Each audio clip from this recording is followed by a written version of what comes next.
पहिल्यांदा आपण टाळ्यांच्या गजरामध्ये या ठिकाणी सगळ्या सरांचं स्वागत करावं.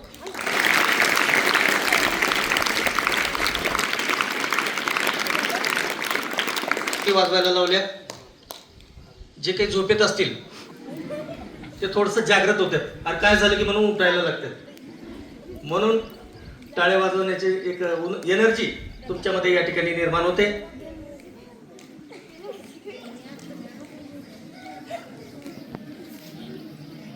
डॉक्टर एकाच वेळी एकाची नाडी जाणतो. डॉक्टर एकाच वेळी एकांची नाडी जाणतो, परंतु एकाच वेळी अनेकांची नाडी जाणणारे जाणकार हृदयस्पर्शी साहित्यिक साहित्यरत्न लोकशाहीर अण्णाभाऊ साठे यांचा आज जन्मदिवस. 1 ऑगस्ट 1920 रोजी सांगली जिल्ह्यातील वाळवा तालुक्यातील एक छोट्याशा वाटेगाव या गावी त्यांचा जन्म झाला. या जयंतीला आपण या कार्यक्रमास उपस्थित राहावं असं या महाविद्यालयाचे सन्माननीय प्राचार्य बिरादार सर, जहागीरदार सर आणि खान सर हे मला वाढवणा पाठी येथे भेटले आणि त्यांनी सांगितलं, रऊफ शेख तुम्ही या शाळेचे विद्यार्थी आहात, तुम्ही काही करा, उद्या 2 महापुरुषांची जयंती आहे. एकाने गरिबीचे चटके पचवलेले आणि दुसऱ्याने अन्यायाच्या विरोधात वाचा फोडणारे लोकमान्य टिळक. या 2 महापुरुषांची जयंती आपण यावं अशी मला त्यांनी विनंती केली आणि त्या विनंतीप्रमाणे मी या कार्यक्रमास उपस्थित झालो.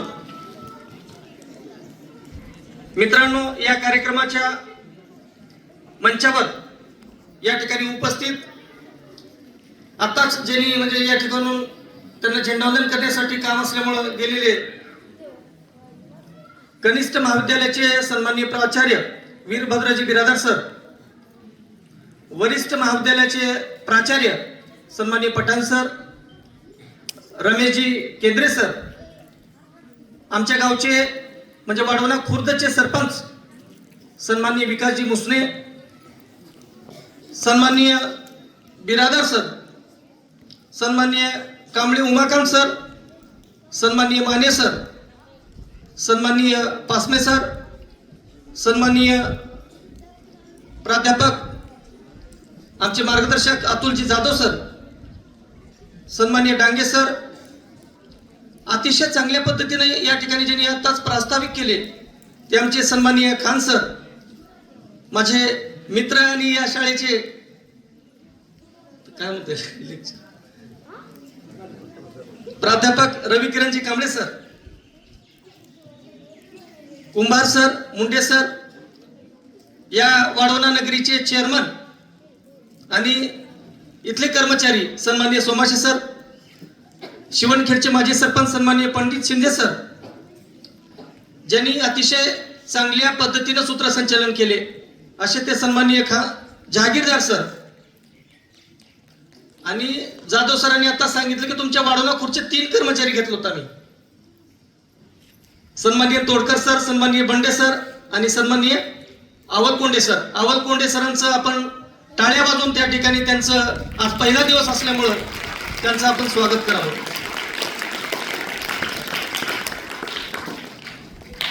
सर, अनेकांनी सांगितलं की साहित्यरत्न लोकशाहीर अण्णाभाऊ साठे यांनी केवळ 1.5 दिवस शाळेचा अनुभव घेतला आणि 1.5 दिवस शाळेचा अनुभव घेऊन देखील गरुडासारखी झेप त्यांनी दलित साहित्यात निर्माण केली.